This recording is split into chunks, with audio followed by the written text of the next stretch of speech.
Existe um tipo de sofrimento que não vem de fora.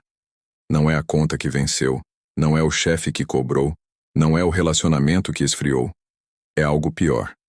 É o sofrimento que você mesmo fabrica dentro da sua cabeça, sozinho, em silêncio, enquanto todos pensam que está tudo bem. É aquela voz que não cala, que repete os mesmos medos, que transforma possibilidades em catástrofes antes mesmo de qualquer coisa acontecer. E sabe o que é mais assustador? Você nem percebe quando começou. Foi tão natural que virou hábito. Acordar já cansado. Dormir com a mente acelerada. Passar o dia inteiro travando batalhas que nem existem. Marco Aurélio, imperador de Roma, um dos homens mais poderosos do mundo antigo, enfrentava isso também. Com exércitos sob seu comando, povos inteiros dependendo dele, ele ainda assim escrevia no silêncio da noite. Você tem poder sobre sua mente, não sobre eventos externos. Perceba isso e encontrará força, mas a maioria não percebe. A maioria vive no modo automático, sendo arrastada por pensamentos que nem são seus de verdade. São ecos, medos herdados, comparações absurdas, preocupações emprestadas. E no meio disso tudo, a paz mental virou utopia. Mas não precisa ser assim. Os estoicos descobriram algo que a ciência moderna só confirmou milênios depois. A mente pode ser treinada, não com frases bonitas, não com pensamento positivo vazio, mas com prática, com método, com disciplina interna. E é exatamente isso que você vai aprender neste vídeo. Antes de começarmos de verdade, preciso de um compromisso seu. Se você realmente quer transformar sua relação com as preocupações, comente agora. Minha mente não me controla mais. Pode parecer simples, mas esse ato de escrever já é o primeiro passo para assumir controle. E quando eu ver seu comentário, pode ter certeza que vou deixar um coração lá. É minha forma de saber quem está realmente comprometido com essa jornada. Agora respira fundo, porque o que vem a seguir pode mudar completamente a forma como você enxerga seus próprios pensamentos. A primeira coisa que você precisa entender é brutal, mas libertadora. 90% das suas preocupações nunca vão acontecer. Nunca. Você já parou para contar quantas vezes ficou dias, semanas, meses obcecado com algo que no final nem se concretizou? Aquela conversa difícil que seria um desastre, mas foi tranquila. Aquele resultado que seria catastrófico, mas foi apenas inconveniente. Aquela pessoa que te julgaria, mas nem ligou.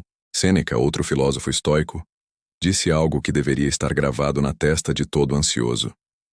Sofremos mais na imaginação do que na realidade. Pensa nisso. Você está sofrendo agora por coisas que talvez nunca existam fora da sua cabeça. Está perdendo sono, saúde, energia, relacionamentos. Não por causa do que está acontecendo, mas pelo que você acha que pode acontecer. E tem mais. Mesmo os 10% que realmente acontecem raramente são tão ruins quanto você imaginou. A mente tem um talento especial para pegar um problema de tamanho médio e transformar num monstro gigante. Ela exagera, distorce, amplifica. E você cai nessa armadilha repetidamente. Então o primeiro movimento estoico é simples, mas poderoso. Separe o que é real do que é imaginação. Toda vez que uma preocupação vier, pergunte: isso está acontecendo agora ou estou apenas supondo? Se for suposição, descarte. Simples assim. Não alimente com atenção. Não negocie. Não entre no teatro mental. A mente vai tentar te convencer que precisa resolver, precisa antecipar, precisa se preparar. Mas a verdade é que preocupação não é preparação. É desperdício. Se inscreva no canal agora porque o que vem a seguir vai ficar ainda mais profundo. O segundo segredo estoico é sobre algo que ninguém gosta de ouvir, mas que muda tudo quando é aceito. Você não controla quase nada. É duro. Eu sei. A gente cresce ouvindo que pode tudo, que basta querer, que o universo conspira a favor. Lindo no papel, catastrófico na prática. Porque quando você acredita que controla tudo, qualquer coisa que foge do roteiro vira crise existencial. O chefe não te promoveu. A pessoa não te respondeu. O clima mudou e estragou o evento. O trânsito travou. A economia despencou. Alguém te criticou. E aí vem a angústia, a frustração, a sensação de impotência. Mas o problema não é o evento em si. O problema é que você estava tentando controlar o incontrolável. Epicteto, que foi escravo antes de ser filósofo, ensinou isso com uma clareza brutal. Existem coisas que dependem de nós e coisas que não dependem. E a sabedoria está em saber a diferença. Parece óbvio, mas quantas vezes hoje você já tentou controlar a opinião alheia, controlar o humor de alguém, controlar circunstâncias externas, controlar o passado? Os estoicos focavam apenas no círculo de controle. Suas ações, suas respostas, suas escolhas, seu esforço, sua postura. O resto? Indiferente. Não no sentido de não se importar, mas no sentido de não depositar sua paz mental em variáveis que não estão nas suas mãos. Isso liberta de um jeito que você nem imagina. Porque quando você para de tentar controlar o mundo e foca em controlar a si mesmo, algo muda. Você não fica à mercê. Você não precisa que tudo saia perfeito para estar bem. Você se torna estável, independente do caos externo. E essa é a verdadeira força. Não a que domina os outros, mas a que domina a própria mente. Deixa o like se isso está fazendo sentido, porque agora vamos entrar num terreno ainda mais profundo. Tem uma história que ilustra perfeitamente o próximo princípio. Um homem vai até um mestre estoico desesperado. Mestre, minha vida está destruída. Perdi meu emprego, minha esposa me deixou, estou sem dinheiro. O que eu faço? O mestre olha para ele e responde: nada disso te destruiu. Sua interpretação sobre isso é que está te destruindo. Esse é o terceiro segredo. Os eventos não têm poder sobre você. Sua interpretação dos eventos tem. Duas pessoas passam pela mesma situação. Uma entra em colapso, outra se fortalece. Mesma circunstância, reações opostas. Por quê? Porque não é o que acontece que define você. É como você escolhe ver o que acontece. Marco Aurélio escreveu: a mente que não se deixa perturbar é uma fortaleza. Nada é mais seguro. Mas como construir essa fortaleza? Questionando cada pensamento automático que surge. Alguém te ignorou? Seu primeiro pensamento é: não gostam de mim. Mas esse é o fato ou sua interpretação? Talvez a pessoa só esteja ocupada, distraída, lidando com problemas próprios. Você transformou uma ação neutra em ataque pessoal. Perdeu uma oportunidade? Seu primeiro pensamento é: nunca vou conseguir. Mas esse é o fato ou sua interpretação? Talvez essa porta fechou porque outra melhor vai se abrir. Ou talvez você precise desenvolver mais alguma habilidade primeiro. Você transformou um redirecionamento em derrota final. Os estoicos treinavam isso diariamente. Olhar para os eventos e perguntar: qual é o fato puro aqui? Tirar todas as camadas de julgamento, drama, suposição, e depois decidir conscientemente como interpretar aquilo da forma mais útil possível. Não é fingimento, não é ilusão, é sabedoria, porque no final você vai perceber que a maioria dos seus sofrimentos não vem do que aconteceu, vem da história que você contou para si mesmo sobre o que aconteceu. E se você consegue mudar a história, você muda o sofrimento. Agora vem um princípio que vai contra tudo que te ensinaram sobre produtividade, sobre sucesso, sobre crescimento. E talvez seja o mais importante de todos. Aceite que algumas coisas não têm solução. Não agora, talvez nunca. E está tudo bem. Vivemos obcecados com resolver. Resolver problemas, resolver conflitos, resolver sentimentos, resolver o passado. A mente não descansa porque sempre tem algo para consertar. Mas tem coisas que não se consertam.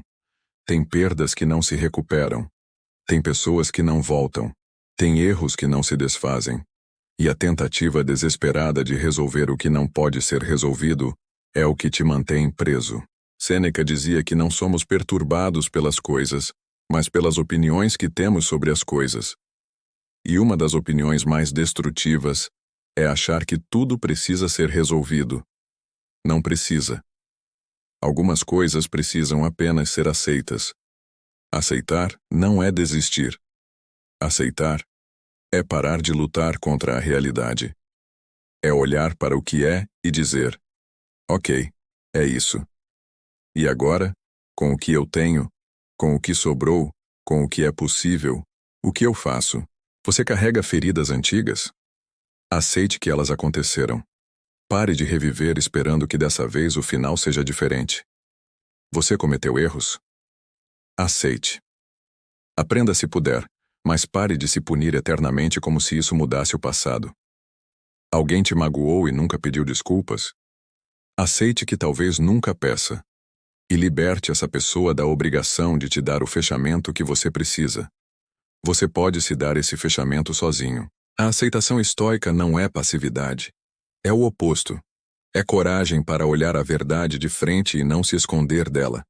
E quando você aceita o que não pode mudar, sobra energia para mudar o que realmente pode. Vamos para o quinto princípio, e aqui a coisa fica prática. Os estoicos tinham um exercício diário chamado Premeditatio Malorum.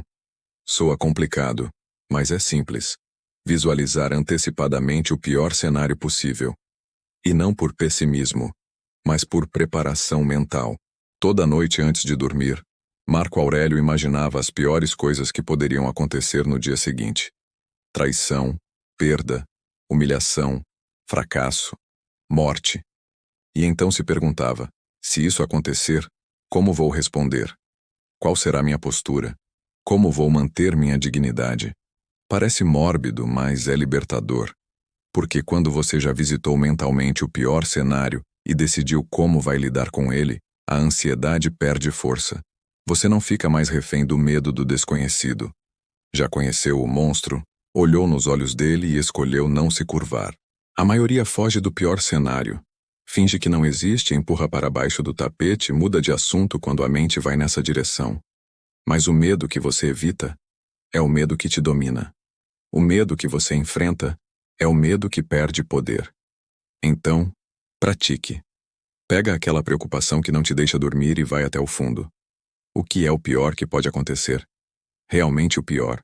Não a versão dramática que sua mente cria, mas o pior real, concreto. E aí? Você morre? Não. Você sobrevive? Sim. Você consegue lidar?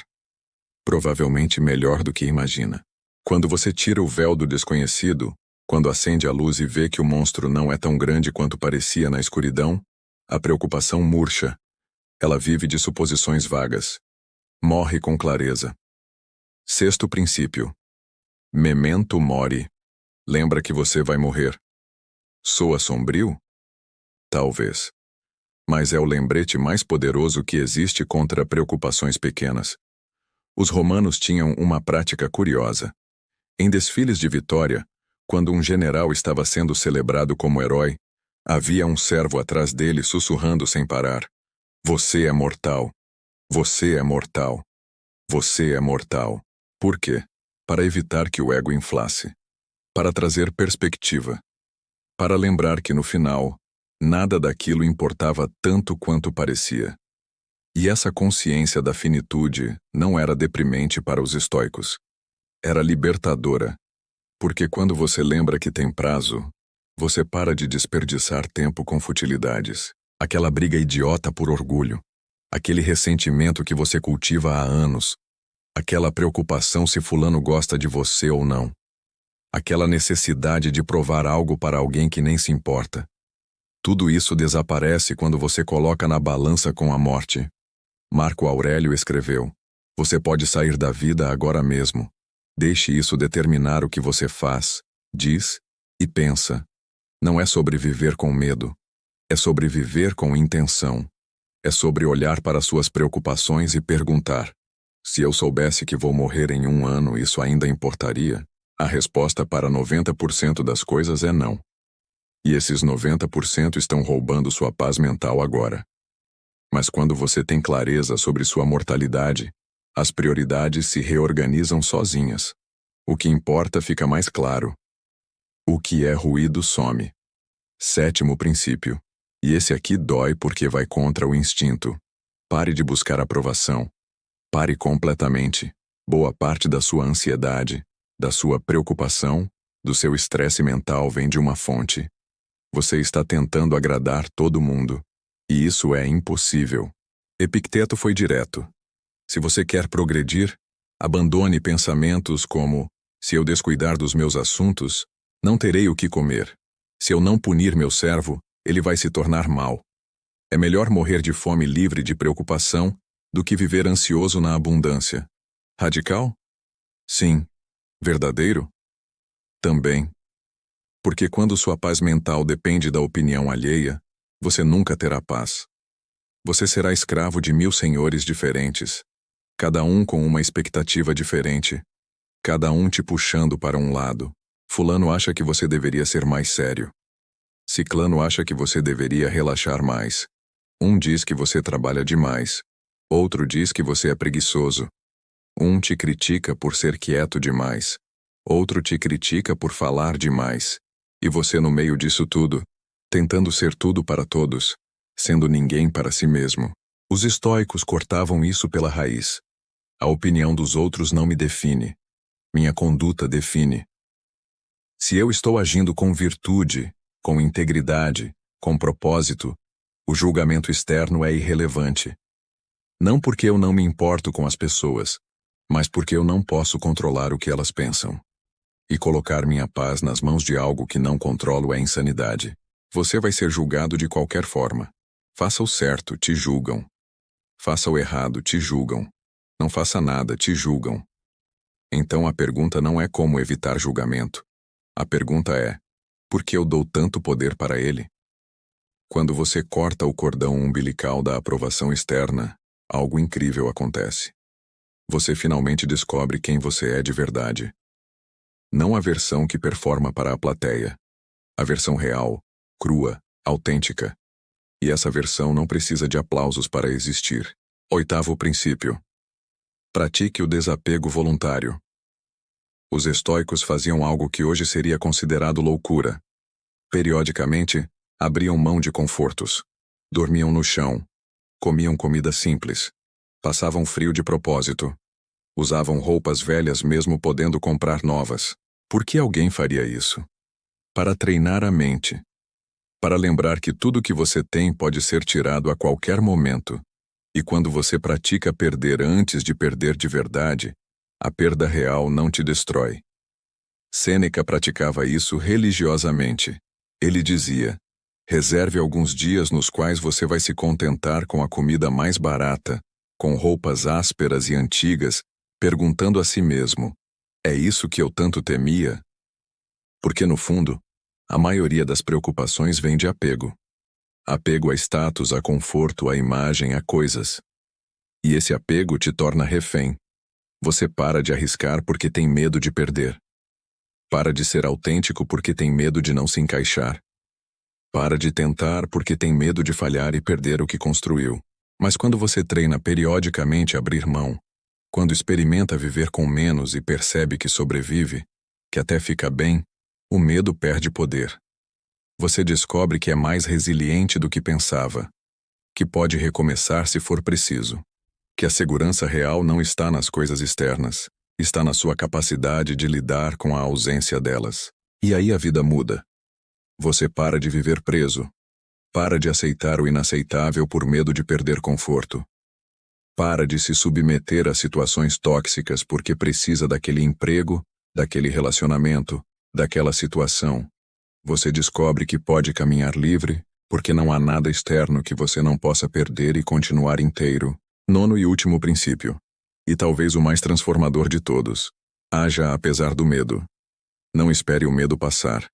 Não espere se sentir pronto. Não espere ter certeza. Porque se você esperar por isso, vai esperar a vida inteira. O medo não some. Ele só muda de forma. Os estoicos não eram corajosos porque não sentiam medo. Eram corajosos porque agiam apesar dele. Marco Aurélio comandava exércitos. Você acha que ele não sentia medo antes das batalhas? Ele sentia. Mas ele ia mesmo assim. Sêneca enfrentou perseguições, exílio, ameaças de morte. Você acha que ele não sentia medo? Ele sentia. Mas ele mantinha sua postura mesmo assim. Coragem não é ausência de medo. Coragem é ação na presença do medo. E aqui está o segredo que muda tudo. Toda vez que você age apesar do medo, você ensina sua mente que o medo não é um sinal de pare. É só um sinal de alerta. Nada mais. Ele não precisa te paralisar. Ele não precisa decidir por você. Quantas coisas você deixou de fazer porque estava com medo? Quantas conversas não teve? Quantos projetos não começou? Quantos relacionamentos não cultivou? Quantas oportunidades deixou passar? E o pior: quantas dessas coisas você se arrepende hoje? O arrependimento de não ter tentado dói muito mais do que o arrependimento de ter tentado e falhado. Porque a falha te dá experiência, aprendizado, crescimento. A não tentativa te dá só o vazio do que poderia ter sido. Os estoicos sabiam disso. Por isso eles agiam. Não de forma impulsiva, mas de forma corajosa. Pensavam, planejavam, se preparavam.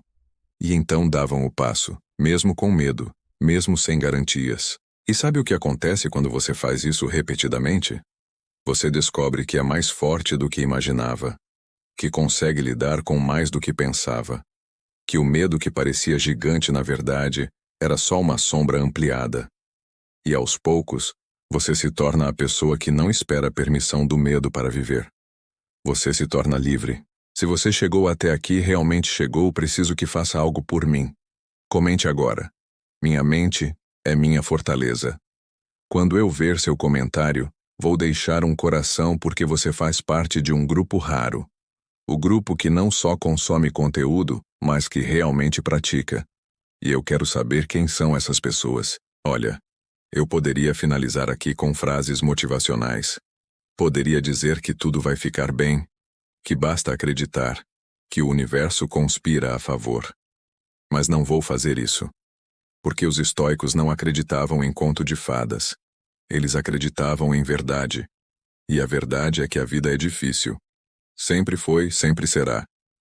Você vai enfrentar perdas, decepções, fracassos, dor. Não tem como fugir disso. Mas também é verdade que você tem uma escolha. Você pode deixar que essas coisas te definam, te quebrem, te transformem em vítima permanente. Ou pode usar tudo isso como combustível para se tornar mais forte, mais sábio, mais resiliente. Os estoicos escolheram o segundo caminho. E você pode escolher também. Cada princípio que você aprendeu aqui hoje é uma ferramenta. Mas ferramenta só funciona se você usar. Não adianta saber se você não pratica. Não adianta entender se você não aplica. Então aqui vai o desafio final. Escolhe um desses 9 princípios. Apenas um. E nos próximos 7 dias você pratica ele conscientemente. Não tenta fazer todos de uma vez. Pega um e mergulha fundo. Se escolheu aceitar o que não controla, toda vez que começar a se preocupar com algo externo, pare e redirecione para o que está nas suas mãos. Se escolheu questionar suas interpretações, toda vez que um evento te abalar, pergunte: é isso que aconteceu ou é o que eu estou pensando sobre isso? Se escolheu agir apesar do medo, identifique uma coisa que está evitando e faz mesmo com frio na barriga. 7 dias. Um princípio. Prática real. E depois você volta aqui e me conta o resultado. Porque eu garanto que se você fizer isso de verdade, algo vai mudar. Talvez não resolva todos os problemas, mas vai te dar algo mais valioso que soluções. Vai te dar força interior. Vai te dar perspectiva. Vai te dar a certeza de que você consegue lidar com o que vier. E no final, não é isso que todo mundo busca? Não é a ausência de problemas. É a confiança de que consegue enfrentar o que aparecer. Os estoicos tinham isso. E deixaram o manual. Agora está com você.